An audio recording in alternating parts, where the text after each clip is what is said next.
meeting is being recorded.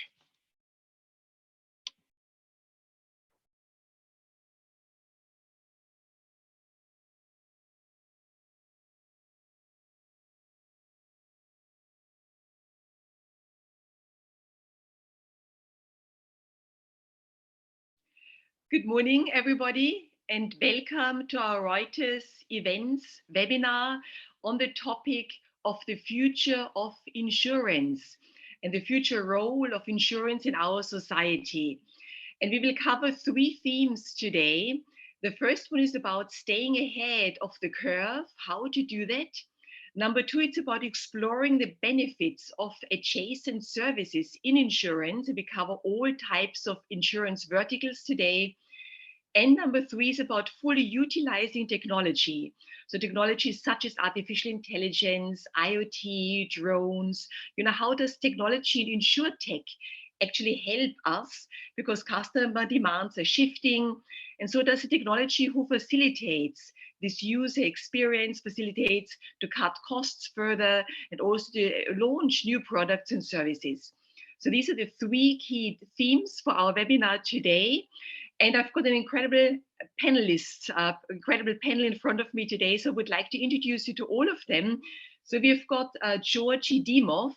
Georgi is the head of strategy and market development at EMEA at Lloyd's. We've got number two, Sandra Hurliman. And Sandra is the head of data and analytics at Helvetia. We've got Danilo Raponi. Danilo is the group head of innovation at Generali. And we also have got Matthew Kayar, and Matthew is AXA XL's Chief Operating Officer. So with our panel today, we will cover all those topics. The way we will work our discussion is first we will ask each of our panel members to introduce themselves and to talk about the key themes and their key insights, to share them with you for about 5 minutes.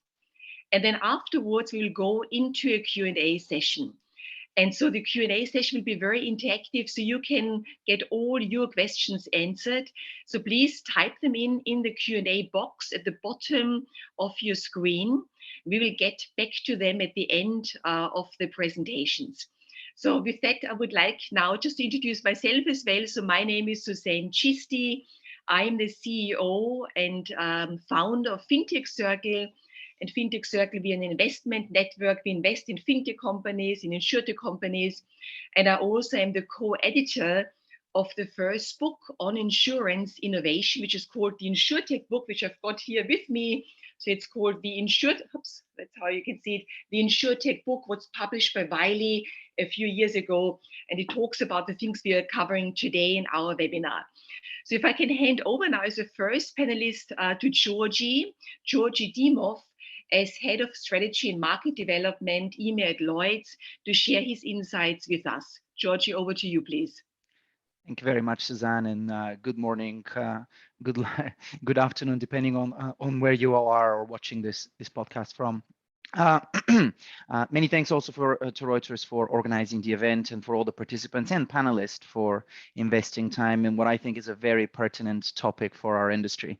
I'll start with some personal predictions about our transition along the spectrum from protection towards management, towards mitigation, and ultimately prevention. And I think the way the industry participants place themselves on that spectrum is ever evolving and very dynamic. I think that I don't necessarily think it's about staying ahead. I think it's about remaining relevant and having your right to be part of the pack, having your right to remain relevant and attractive to customers. I think that the starting point is one of being reactive, one of being passive, one of being disengaging, one of being potentially very functionally oriented. And I think there is a clear shift towards customer-centric, towards proactive, towards dynamic, and I think that's very exciting. I think that we are swiftly transitioning towards a hybrid model. I don't believe in a protection-only model or a prevention-only model in the future. I think we would have a hybrid. The hybrid model would then have really depend on who our customer is. There are fantastic examples that some of my co-panelists will touch on from the life industry, from the health industry, also in property and casualty. This is also partially driven by the size of the customer and the proximity that the insurer has to this customer. And I think that generally those that have strong contact, either through their distribution partners or directly with the buyer of insurance, and those that that have a customer-centric mindset and are willing to develop robust value propositions that satisfy customer needs and wants and jobs to be done, are here to remain relevant. I don't know if they will succeed. It's a complex challenge ahead. But I think certainly it's very exciting as a journey. Some examples from the Lloyd's market in the areas that we consider ourselves a global leader that demonstrate the harnessing of partnerships, managing ecosystems, bringing in services to supplement a compensation-based product to remain relevant and attractive to customers. Probably starting off with cyber, where we're a global leader in cyber insurance. And some of the more interesting propositions out there involve a compensation-based product with a pre-breach risk management, advisory support, access to a digital tool type solution, and also post-breach professional support, which particularly small and medium-sized enterprises have been readily tapping into. Moving on to another class of insurance, which is kidnap and ransom. Again, Lloyd's, global market leader in this space, has brought together great compensation-based product with access to professional consultants who would carry out security reviews. They can provide executive protection in some instances, threat assessments, government liaison when the situations are of particularly sensitive nature, and so forth. And lastly, an example from the marine insurance space, we have Parcel, who is a fantastic member of our ecosystem, which has brought in connected sensors that enable marine operators to monitor in transit or in storage features of their cargo, such as temperature, humidity, which was absolutely critical in the COVID effort. Actually, Parcel enabled the safe transfer of vaccines from the developed world to developing and less developed countries. And obviously, it's not just about protecting the cargo; it's about protecting people's lives. So it's a fantastic example of how the Lloyd's market has harnessed technology with Parcel's help to ensure those deliveries that they're in place. I think that the key drivers to my predictions are principally customer expectations. Customers want fun products. They do not want something disengaging and passive and reactive. I think the rate of technology adoption is also very strong. There is a modularisation of technology which allows small participants to fuse themselves together in building blocks, in ecosystems that provide holistic and compelling solutions to customers. And lastly, I think that there will be a very strong push at resilience at the government level, at the business level, and at the individual level. You just can't afford to compensate ourselves out of the disasters that are systematically hitting us, which are linked to health, to geopolitics, to supply chains breaking off, and climate, most importantly. So the government, together with the private sector, needs to take a very prevention-focused stance, I think, to making ourselves more resilient and able to weather these storms. Lastly, I wanted to wrap up with some challenges that I see to this hybrid model actually being implemented. I think that it requires ecosystems. Players like AXA, and Mathieu is going to speak about their experience soon, can probably do it themselves, but there are few organizations who are big enough to have all the capabilities needed to provide these compelling offerings. So ecosystems will be key, and ecosystems are challenging. It's a lot of people to align shared incentives.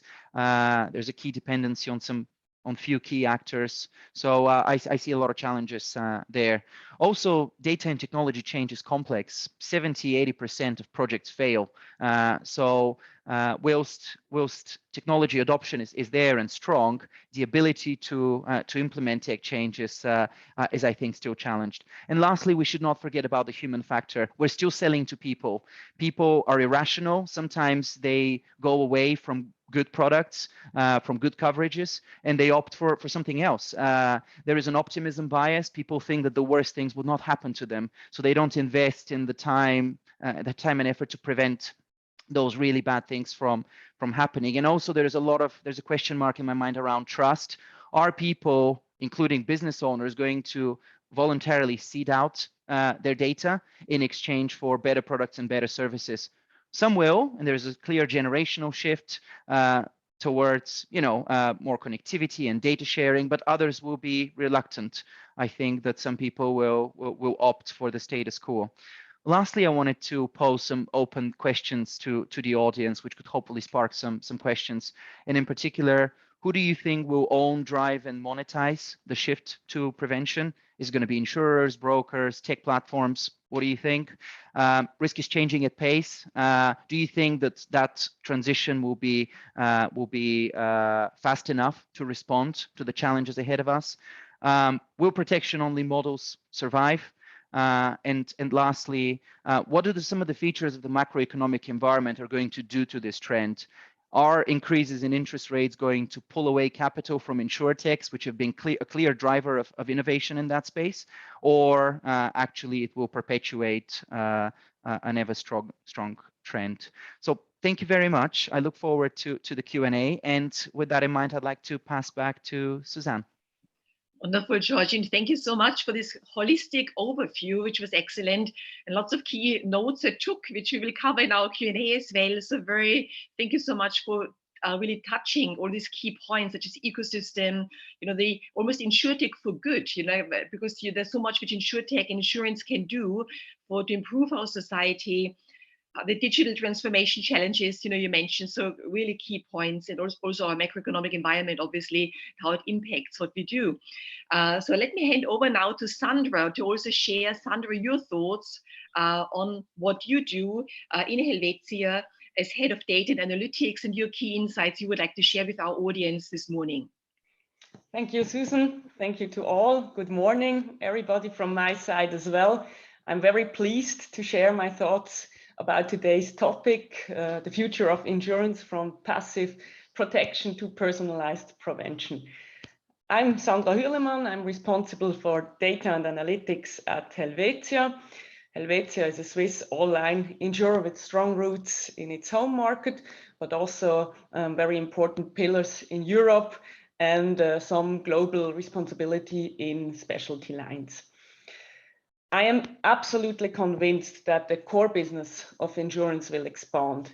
From passive protection alone, it will increasingly move towards the personalized protection, but not without losing the protection part as well. So I am the same opinion as Georgie already said, that it will be a hybrid model, to have more focus on prevention as well, to have more focus on possibilities we have to reduce damages, but always staying an insurer and protect if somebody is happening to our customers. And first approaches in this direction already exists today in the market. As I'm responsible for data and analytics, I will share my thought about the topic of possibilities of AI, IoT, and so on. So the rapidly developing AI and sensor technologies allows us and enable us also to bring out targeted prevention in many areas, and thus and then really avoid damages.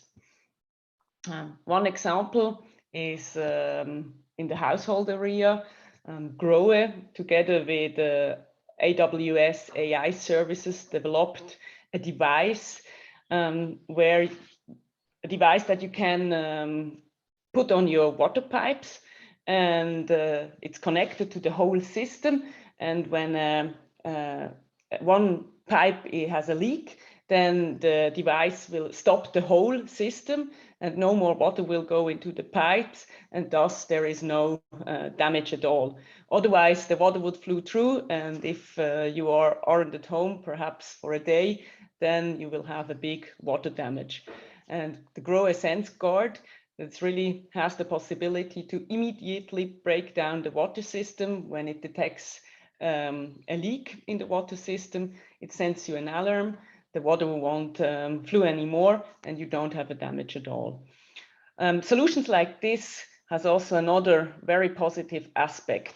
It's not only for preventing damage, it also has a positive outcome in the consumption and thus in sustainability, because it also is possible to see where you have big consumptions, for in this example water consumptions, and where you can reduce it and thus be more sustainable in regard of water consumption. There are other interesting already existing examples as drive coaches, where you try to influence the behavior of driving and thus reduce the accidents, because you want to really get a better driving behavior out of your clients. And there normally it's not only the preventing side, you also use the gamification side to get something attractive to the customers as well. Not only this topic of regarding how somebody is drive. On one side, as I talked about right now, and Georgie talked a lot, is really to try to prevent a damage. But unfortunately, that is not always possible. And then in these cases, I think it becomes more and more important to minimize the size or the extent of a damage. For example, one agency of Helvetia sponsored a drone to the local fire department. With this drone, it is possible for the fire workers to really faster explore where the core of the fire is, and thus they can fight the fire much faster. And then, of course, there will be a damage, but it can be clearly reduced with technologies like this, because you can fight it more precisely and really get a faster goal to really get down the fire. These are some examples of the trend, which I believe it becomes more and more established. But I think the big question is how the future insurance models will look like and how the customers will accept them.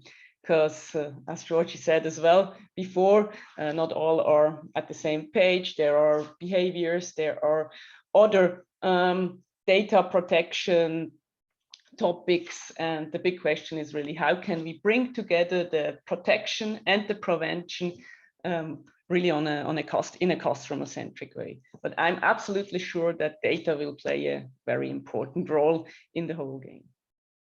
Thank you, and then I will hand over to Susan as well. Thank you, Sandra. Excellent.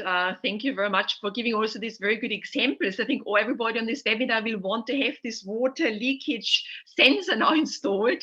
I certainly do as well. So thank you for really showing how important data, how important technology is, and practical examples really bring it to life, you know, what it means now and what can be done.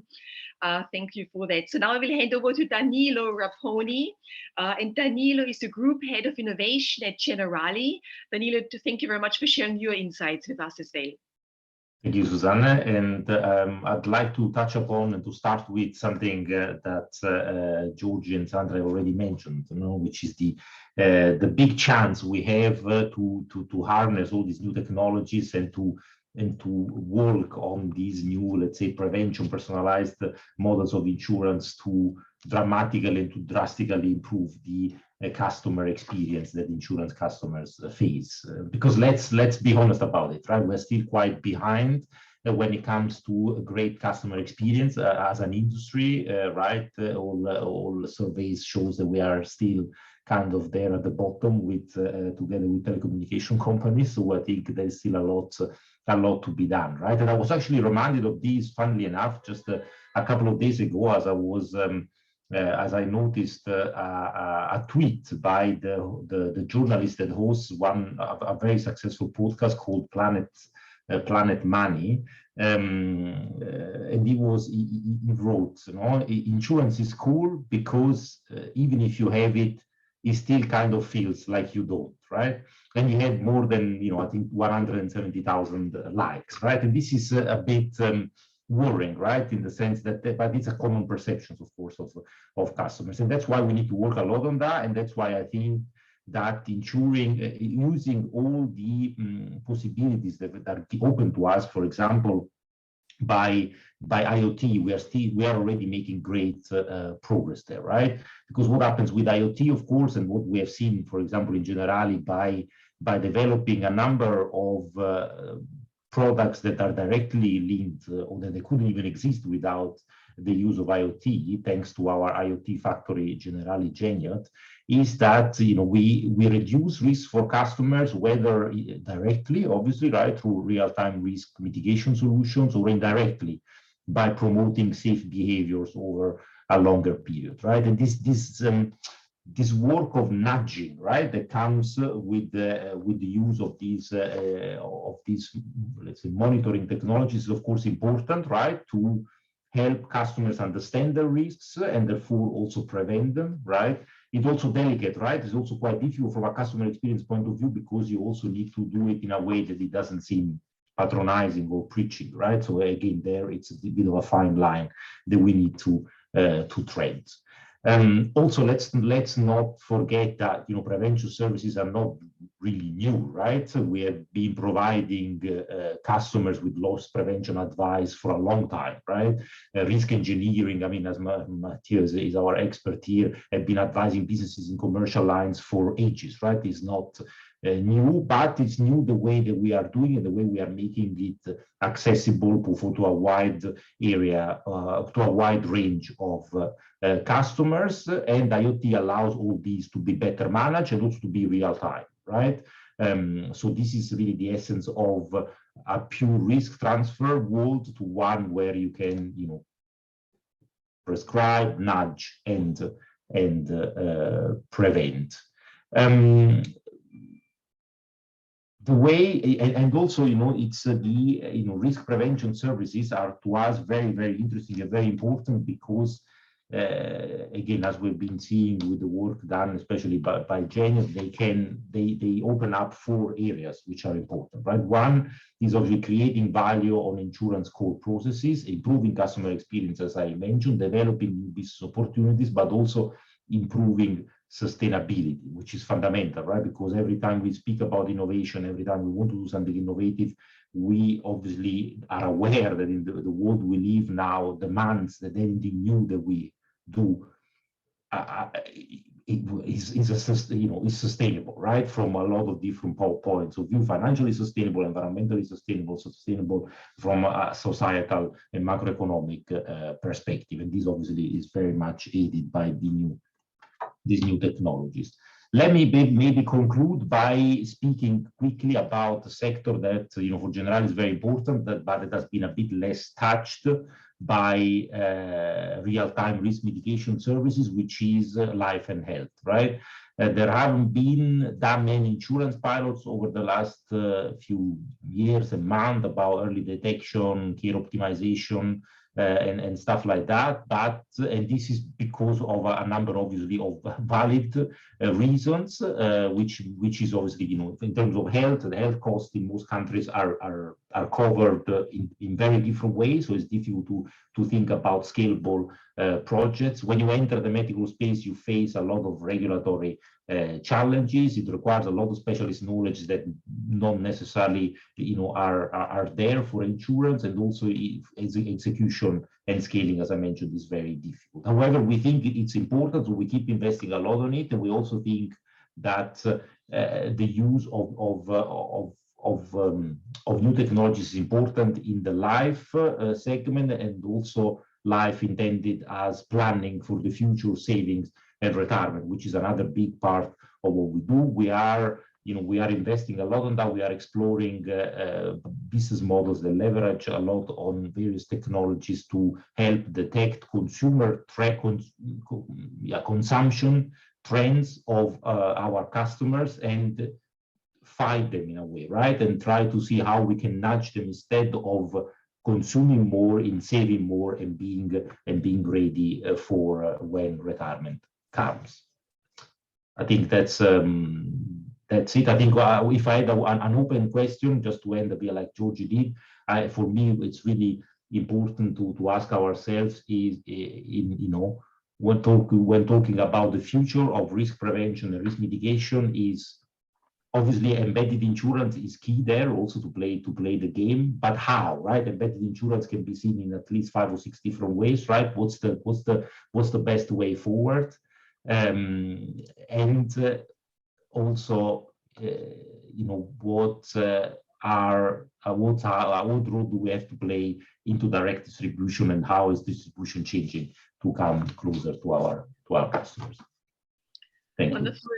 Wonderful, Danilo. Thank you. Great topics again. You touched from embedded insurance to the pension time bomb. We are all moving towards, unfortunately. So really key topics. So thank you for that. And now I want to come to our last panelist, to Matthew Kaya. Just before I hand over to Matthew, would like you please to type in your questions, for our panel today in the Q&A box or on the chat, one or the other. But we'll come to them after Matthew has spoken. And as I said, Matthew is the AXA XL's Chief Operating Officer. So very happy to have you with us, Matthew, as well. And I hand over to you now for your insights. Thank you very much, Cici, and good morning, good afternoon, everyone. Thanks very much for joining this session. Well, a lot of very good points have been made by the previous speakers. So let me give you AXA's perspective on it. First, I think that it's important to acknowledge that our clients are facing risks today, which are extremely challenging. Immaterial risks related to supply chain, which has grown very complicated, very interdependent at a global level. The dominant part of the immaterial asset and the digitalization are not helping either. So when we discuss with our clients, we realize that the biggest risks they face, whether being cyber, pandemic, etc., are risks where the insurance industry does not help them that much today. And that they have been facing this growing amount of risks for which they don't have a proper transfer solution. And it's not saying that the insurance markets are not playing their role. It's just acknowledging that the type of risks, largely immaterial, and the magnitude of some of these risks are such that the traditional insurance market cannot respond properly. And I would say that even when we look at the risks which are very well known, like NatCat, there are still more than half, probably 60% of the cost of the losses, which are not covered today by the insurance market. When you go into cyber, of course, it's something completely different. The cyber cost is measured now in trillions. And of course, this is not something that the insurance industry can cope with. So I completely agree with what has been said before, is that we need to move to a next stage in terms of the offering and the support we can bring that has to go beyond the traditional risk transfer.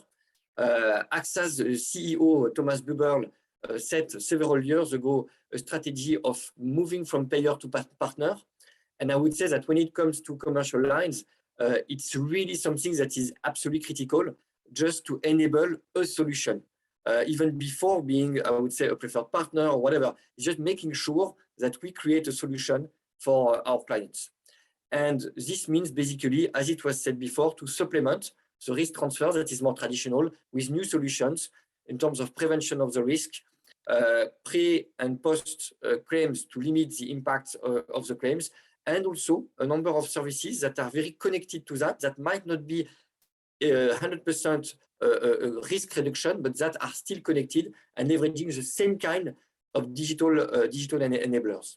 And we have to acknowledge that this is not a new idea at all. It was said before, and there are already a number of strong offerings. Think about fire protection, crisis management, etc. I could talk about AXA XL, but other companies also provide this kind of services and have been doing so for a while. what is really the game changer is the type of technologies that we have now. We have now an ability to collect, to structure, to connect, to analyze, and to act upon data that is evolving very fast, that is becoming global now. It is global in many areas, for which the cost is also dropping, enabling usage that wasn't possible before because the cost model just didn't work. So there is a fantastic opportunity. Digitalization is creating a challenge for the insurance industry, but it is also enabling solutions on these key challenges. I would also say that, and echo very much what has been said before, is that it's not 100% tech. It's not like we are moving from a world of very physical, personalized interaction of we send an engineer to a site into a world where now it's all digital. It's really a combination that makes it powerful. It's really augmented risk engineering capabilities that can create, I would say, the capabilities and the cost efficiency that we need to deliver these services. And what is really important to note, I believe that is very strong, is that this is a joint effort. So this is a joint effort across the industry and partnering very tightly with clients. As AXA, we have a huge amount of data and experience, so we can help to create benchmarks and to get our clients more insights. But there is no way we can do that only by ourselves. It would be foolish to believe that we can do it all. We still need a lot of partnership with tech companies, with data companies, with our clients, with other actors and players from the insurance market. This is the only way that we can find the proper solution. And the good news is that the kind of technology that we're talking about today are really technologies enabling and fostering connection, which I think is really important, because we know that the power of data and insights resides in the ability in connecting the dots. So the more dots you have yourself, the better, but you still have to connect the dots with lots of people. And it is based on all this thought process that AXA has decided last week to announce the launch of the digital commercial platform. So digital commercial platform is based on two pillars interacting very closely together. The first one is an ecosystem of sustainability services that has been provided by AXA Climate for a few years now. And the second one is AXA Smart Services, which will leverage a number of capabilities that we are delivering today, but bring it to a whole new level of investment and connection in terms of capabilities. Just to make it very concrete, things that we're already doing today, we have, for example, an ecosystem in North America for construction, enabling any construction company to do its own self-assessment of maturity in terms of risk and in terms of technology capabilities, to get a benchmark against his peers, and then to be put in contact with forums, news feeds, and an ecosystem of providers who are the most likely to help the client to bridge the gap in the areas where he wants to progress. We have also a lot of capabilities now in location intelligence, and there is more and more data that we can use to enrich the way we are seeing at risk. And I will finish just by mentioning that the key principle for us is that the more we want to invest in tech data to be better at doing our work and being better at risk transfer, pricing, providing better coverages, etc., the more we build knowledge that is also useful for the non-risk transfer, the prevention, the services part that we know is going to be able to supplement the first part. So it's really one big common effort that we are making to the benefit of ourselves as insurer, and I would say the industry as a whole, when we need to find solutions. So last two challenges, still 2 points I would like to make in terms of challenges. Technology is fantastic, but it was mentioned that lots of projects fail. And we have to acknowledge that technology is powerful, but we are still, all of us, dealing with a lot of legacy. So connecting data is not always easy. The regulatory part of it is also hugely challenging. So I think there is still a lot of focus to actually make it happen.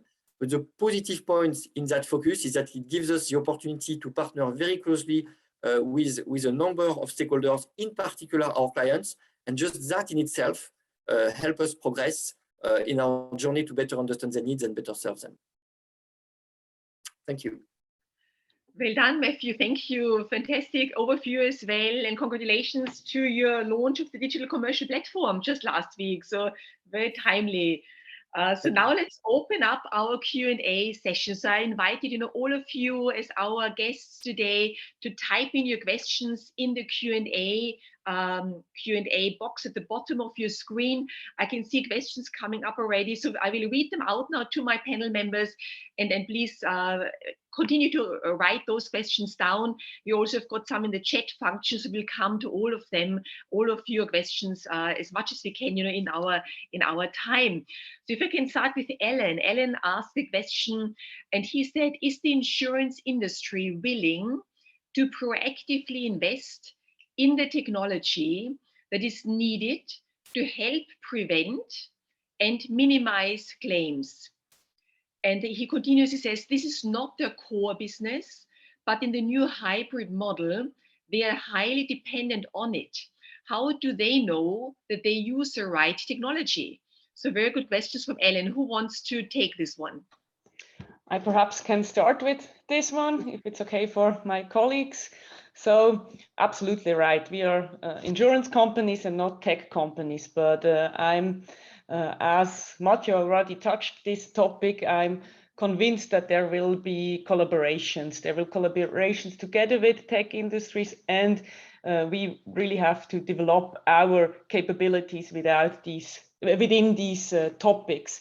So we will learn a lot about the technology part. We are already doing a lot of these topics regarding AI and so on. And the most important point is to collaborate together with others, collaborate together with other companies, but also really take the customers into these progresses, so that it's a overall strong collaboration with different companies, with different topics, to overall platforms where you can develop solutions, but also bring the solutions into the market.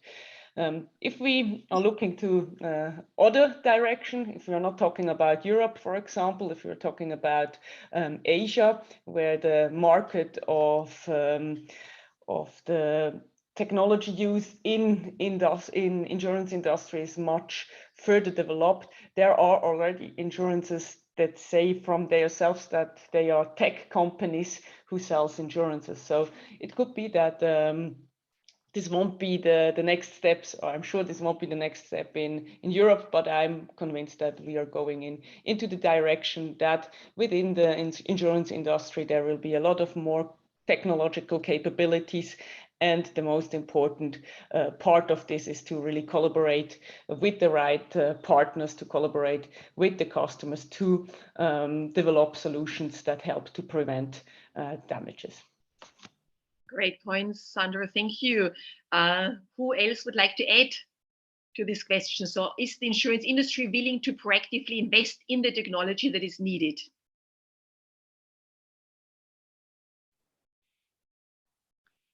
I think Sandra answered the question quite holistically, comprehensively. I think the only thing that I need to add probably is that for anyone that starts with the customer and the needs and wants and the jobs that the customer does, whether they're a CFO of a global multinational with exposures all over the world, or an individual buying home insurance, if we start with them, and then if we review available technology options through the prism of their capabilities and how these capabilities answer those unique needs and wants, then I think we're on the right path as an industry. I think it's going to be immensely challenging because there is a lot out there. How do you filter the good from the bad, from the ugly? I'm not saying there's a lot of ugly, but how do you know who to partner with? How do you know who to avoid? I think it remains a challenge. Some front runners have probably had their fair share of experiences that they've learned from that have uniquely put them in the situation that they're in today. Probably AXA and Generali would feature very well there, in my view. But others are playing catch up. The pandemic has helped lift them up and bring them to the 21st century, and now they have another leap forward.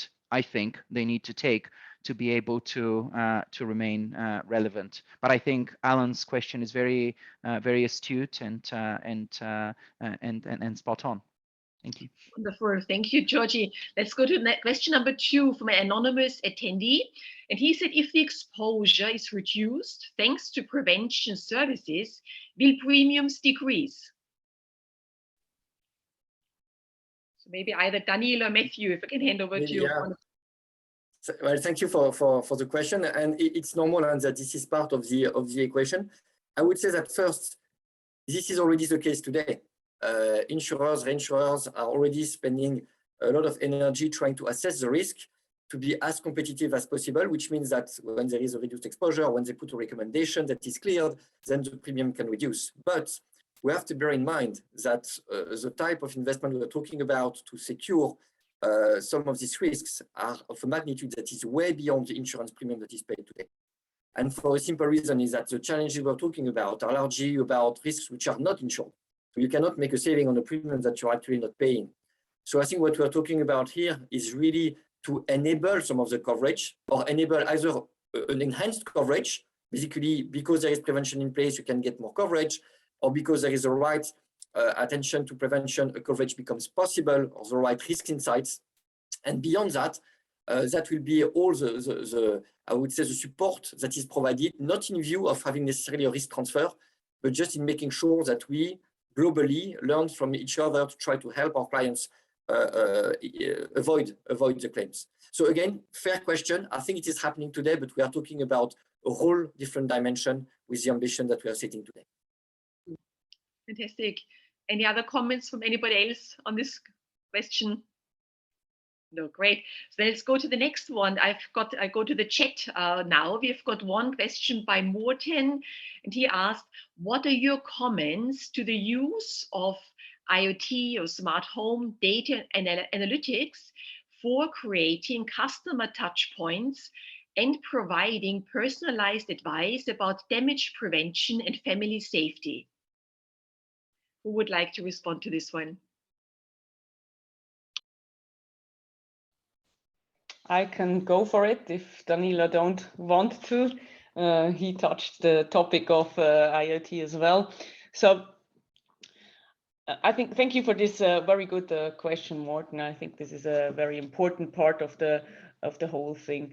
For me, it's, as we said already a few times, it's a transformation. So we have first to develop good solutions, because without good solutions, we can really get more touch points. But with the first solutions we have already in place, we see that there is a higher customer exchange. We have more touch points on a smaller base, but it depends on how open the customers are to share the data with us. And I'm convinced that when we have a good base and when we have the different possibilities that are already in place, we really have to transport it to our customers. We have to bring it out when we are talking about the insurance coverage, not only to talk about the insurance coverage and what is covered, but also on what are the possibilities to prevent from a damage. And this is an important journey to make, and there are a lot of possibilities to get more customer touch points, to get different customer touch points, of course, not only regarding insurance and damage, but a lot in between, where we have new possibilities within the technology that are developing now. Yes. Great point, Sandra. Thank you. Then we've got one question coming in from Katarzyna. And Katarzyna, she asked, is the prevention function potentially suitable for all insurance products? So are there any particular types of insurance that are not suitable for prevention or particularly suitable, so for example, environmental insurance? So to what extent can we prevent environmental disasters in environmental insurance? So it's a very difficult question, I think, and I don't know who would like to take this one. Yeah, maybe I can quickly say something there. I mean, to be honest, I would say that I would see the other way around, right? In the sense that by looking at the pool of risks that we face, we should, as insurers, to strive to apply the principles and methods of prevention to all of them, especially to the ones they seem most pressing for the industry and for society, right? Because I mean, let's remember that overall, the overall pool of risks is increasing, but not all risks are increasing equally fast, right? There are some which are flat or declining, like personal auto workers' compensations, others that are expanding a lot, like cybercrime, digital assets, and others that are becoming very severe, right? Climate change-led risks or environmental risks. Of course, prevention can be applied there. There are a lot of examples already. I mean, one that comes to mind, there is, the development of new technologies, of new, IoT hardware that detects, for example, the explosion of a fire in a forest about half an hour before it becomes uncontrollable. So that gives you the time, of course, to go and put it down, right? So it's these kind of advancements that are, of course, very important. And then again, I think we should be pursuing these risks that are a threat to humanity very actively, also as an industry. Fantastic, Danilo. Thank you. Lots of questions coming in. Thank you very much for being such an active audience this morning. So we've got Alberto Cevolini. He asks, how does prevention impact on behavioral rate making, i.e. in telematics, motor insurance, and how does this kind of proactivity affect policyholders' behavior? So who would like to take this one? I can have a go, Suzanne. Oh, sorry. Yes. Sorry, Mathieu, please. I can follow up. Okay, I'm going to go ahead in that case. I just want to make a really quick point that I think that technology it can be a great force for good, but as with anything, the law of unintended consequences applies. And specifically, I think there is a big gap becoming between good and bad risks. People are not looking at the world horizontally anymore. They're looking in terms of pixels, so they can pick particularly good risks within a certain class of business, geographies, and so forth, and just focus on those risks. I think Discovery, from a health perspective, have done this really well with their wearables, with their Fitbits, and so forth. And I think with respect to motor insurance, that's also a risk. Obviously, there is the government there to protect and ensure that variable pricing is not playing such a role, so insurers do not have the ability to use all the data and all the variables to inform their approach. But I certainly think that that's becoming pertinent. From a behavior standpoint, I think that some people will embrace the good risks, will embrace the change, they will ride on the wave. The bad risks will probably venture into devious behaviors. I don't know. I suspect so. But that gap between good and bad, it's inevitable, but it's not healthy in the long term, because in the long term, we as an industry want to make sure that no one falls behind, and everyone is supported throughout their lives, their businesses, and so forth. Mathieu. Thank you, and I really agree with that. I would link it to the previous question about where does prevention make more sense. And I think what is important is to be able to target where we are acting and how we are acting. Because can prevention help with any type of risk? Virtually, yes. You can always see how it will, and you can always find scenarios and actions that can lead to a risk decrease. The reality is that we have to be able to quantify that, because we are not going to be able to tackle everything. Our clients are not able to invest in everything. So what is really important for us as insurers, because we have the benchmarks, because we see everything, and because we are able to connect scenarios with actual losses having been incurred, is to give this guidance about, yes, prevention can help you everywhere, but we believe that you should target this and that. I would say it's the same when we take the example of the telematics. Does it impact, I would say, behaviors? Yes, you put a box with telematics written on it, even if it's an empty box, you know that the accidents are going to drop for a while, and then it goes back up gently. But there is a psychological impact. Where the value really comes is when you're able and to connect the data that you gather with prevention programs. AXA XL is proposing prevention programs for large fleets in large companies. This is much more powerful to tell someone, well, based on the way you drive, we believe that on this point in particular, you should be checking this and that. This is much more personalized, and this is where also we make the link with this important ambition, not to try to tackle everything every time for everyone, but be a bit more focused, because this is what is more cost efficient and also what has much more impact and creates a personalized customer experience. Fantastic, good points, very good points, both of you. Next question we've got from Lubos Horn, and he asked, where do you expect to see in the future the highest degree of adoption of automated and dynamic insurance, either life, non-life? But where do you see the highest degree of adoption of automated and dynamic insurance? So who would like to take this one? I can have a go as well, and then I'm sure Sandra will have something great to say on the topic as well. I think that it would be that that the key focus will be on commoditized products across both life, health, and P&C. So if something is already well understood, well established, not particularly exciting, to Danilo's point earlier, technology has a great ability in reinvigorating that space, reimagining it. So things like motor, home insurance, I would say, health, I see as a great potential for more automated insurance. I think that would spread into more complex domains, commoditizable but not yet commoditized segments. But at this stage, I see it in the commodity space. Sandra, what do you think? I think absolutely the same. So that's what I wanted to say as well. We will start in the areas where we have good commodity areas where we have enough volume, because for the automation you need volume, motor, health, or household.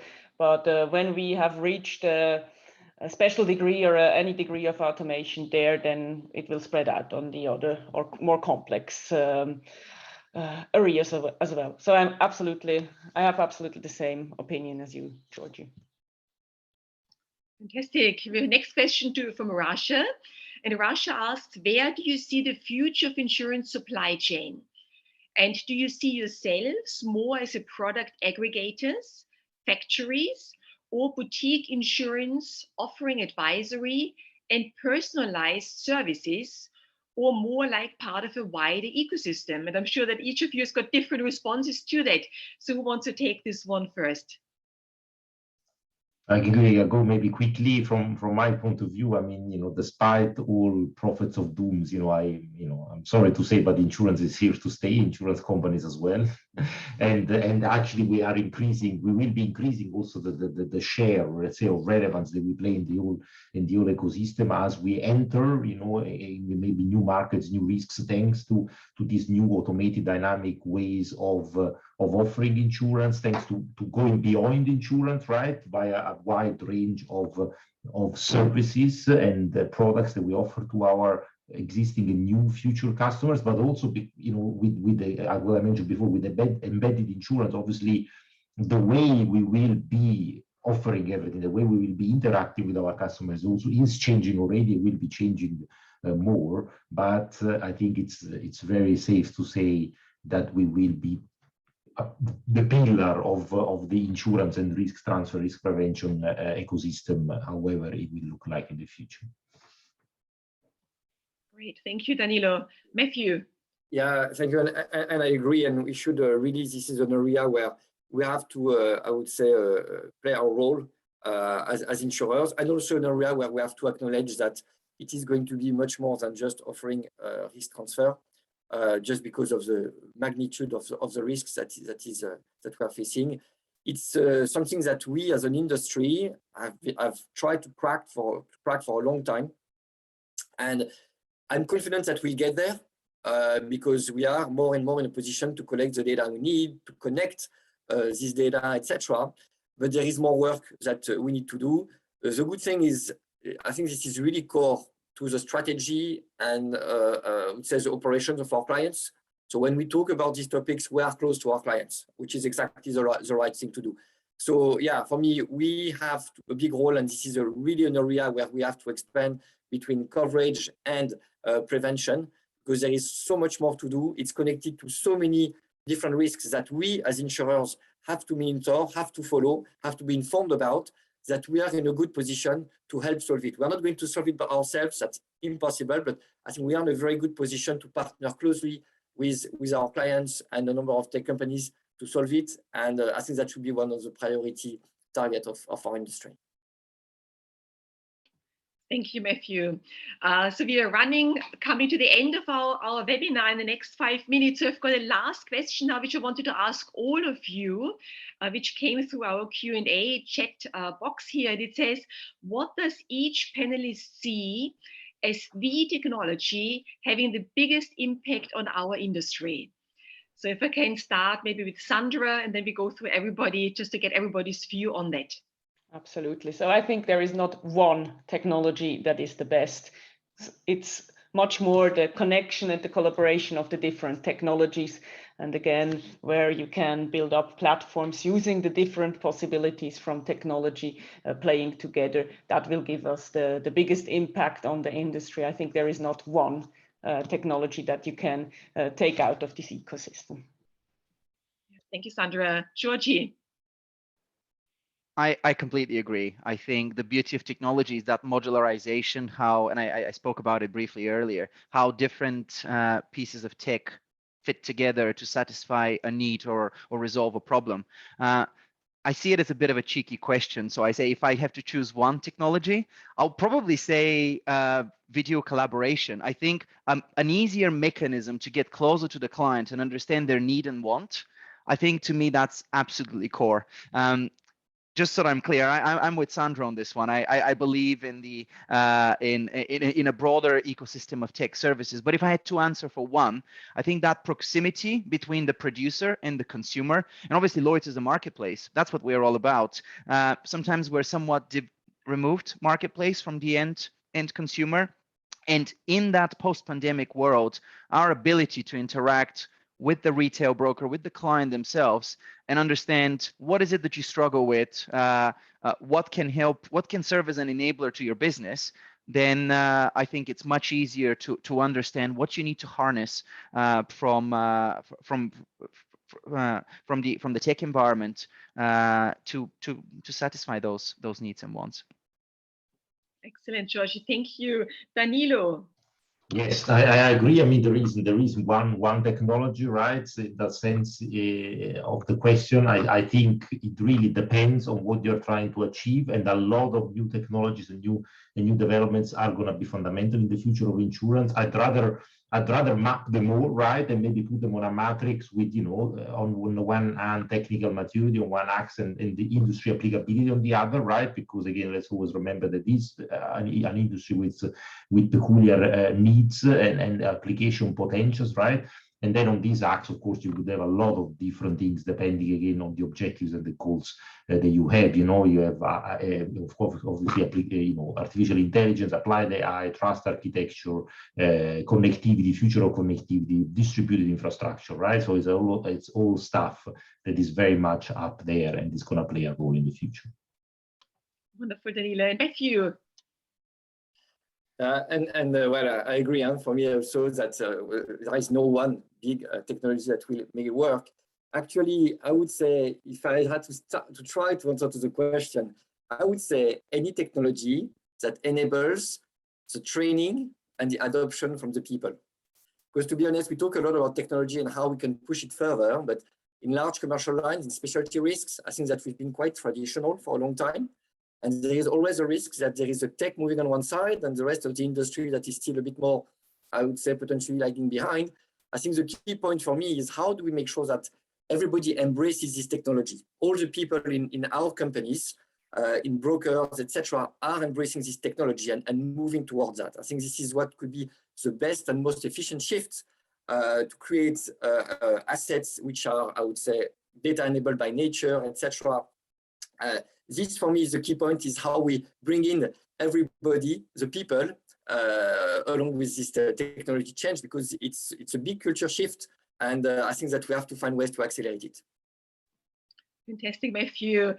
And with that, we come to the end of our webinar. So I would like to thank all of my panelists for being so honest, sharing your expertise, sharing your knowledge with our guests today. Also for all our guests participating so well in our Q&A sessions, it was fantastic. And of course for Reuters Event for hosting us all today. And I think it was really insightful to realize and to discuss the power of technology, but not in isolation. The technology plays a key role as part of our global ecosystem, working, partnering with various stakeholders in the industry.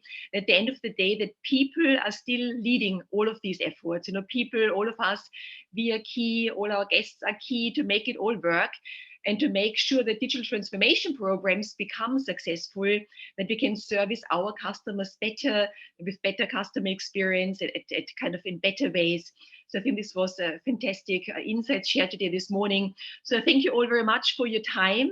And if you've got more questions, I know that we couldn't answer everybody's questions. You can always reach out to all of us on LinkedIn and also continue the conversation there as well. So thank you very much, and we speak soon. Take care and have a lovely day today.